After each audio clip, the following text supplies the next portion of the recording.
সেনার তরফে যে ব্রিফিং সামনে এসেছে একেবারে সেখানে এটা স্পষ্ট করে দেওয়া হয়েছে যে কোনো রকম পাক সাধারণ নাগরিক বা পাক সেনাবাহিনীকে টার্গেট করা হয়নি, টার্গেট করা হয়েছে বেছে বেছে জঙ্গি সংগঠনের ঘাঁটিগুলোকে। একদম সেই টার্গেট মতোই ভারত প্রত্যাঘাত করেছে, এটা বারবার সামনে আনা হয়েছে।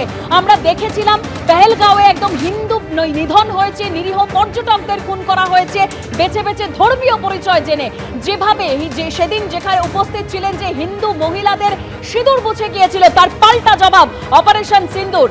P4 insulated water tanks, kitchen and bath fittings, বিশুদ্ধ জল, সুস্থ জীবন, P4 আজীবন।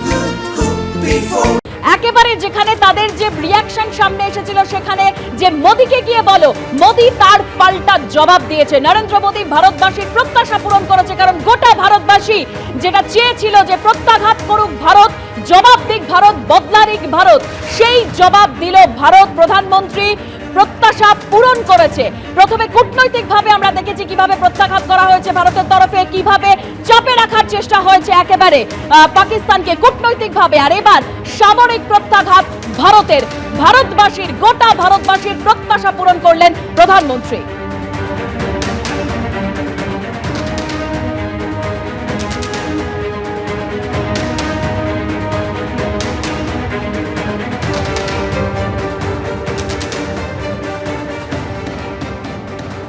একের পর এক আপডেট আপনাদের সামনে রাখছি। কিছুক্ষণ আগেও যে ছবি আপনারা দেখতে পেয়েছেন যে প্রধানমন্ত্রীর কনভয় ইতিমধ্যেই রাষ্ট্রপতি ভবনে পৌঁছে গিয়েছে। সেখানে রাষ্ট্রপতিকে পুঙ্খানুপুঙ্খ এই পেহেলগাঁও হত্যার যে প্রত্যাঘাত তার রিপোর্ট দেওয়া হবে। তবে 10 রাজ্যের মুখ্যমন্ত্রীর সঙ্গে বৈঠক করবেন কেন্দ্রীয় স্বরাষ্ট্রমন্ত্রী। সরাসরি কথা বলবো, একেবারে লেটেস্ট আপডেট জানবো। বিজেন্দ্র সিংহ আমাদের প্রতিনিধি রয়েছেন আমাদের সঙ্গে। বিজেন্দ্র, এই মুহূর্তে প্রধানমন্ত্রী নরেন্দ্র মোদী রাষ্ট্রপতি ভবনে রয়েছেন এবং রাষ্ট্রপতি দ্রৌপদী মুর্মু হলেন supreme commander of the armed forces. তাকে তিনি ব্রিফ করছেন কিভাবে এই পরাক্রম অপারেশন করা হলো, অপারেশন সিন্দুর কিভাবে প্ল্যান করা হয়েছিল, কেন প্রয়োজন হয়েছিল, কি এখনকার পরবর্তী প্ল্যানগুলো রয়েছে ভারত সরকারের বা ডিফেন্সের দিক থেকে কি কি স্টেপস নেওয়া হতে পারে, সেসব তিনি রাষ্ট্রপতি দ্রৌপদী মুর্মুকে ব্রিফ করছেন। এবং তারপরে যেটা জানা যাচ্ছে 2টোর সময় স্বরাষ্ট্রমন্ত্রী অমিত শাহ 10টি রাজ্যের মুখ্যমন্ত্রীদের সঙ্গে ভার্চুয়ালি একটা ভিডিও কনফারেন্স করবেন, যেখানে সেই রাজ্যের চিফ সেক্রেটারি থাকবেন এবং ডিজিপিরা থাকবেন। এবং সেখানে মূলত এই বর্ডার এরিয়ার স্টেটসগুলো রয়েছে, যেটার ইন্টারন্যাশনাল বর্ডার রয়েছে সেই স্টেটগুলোর, তাদের সঙ্গেই মিটিং রয়েছে। এবং বিশেষ করে যে পরিস্থিতি এই মুহূর্তে রয়েছে, আজকে আমরা দেখলাম প্রেস কনফারেন্সে জানানো হলো কি এখন পরিস্থিতি আরও ইভলভ করছে।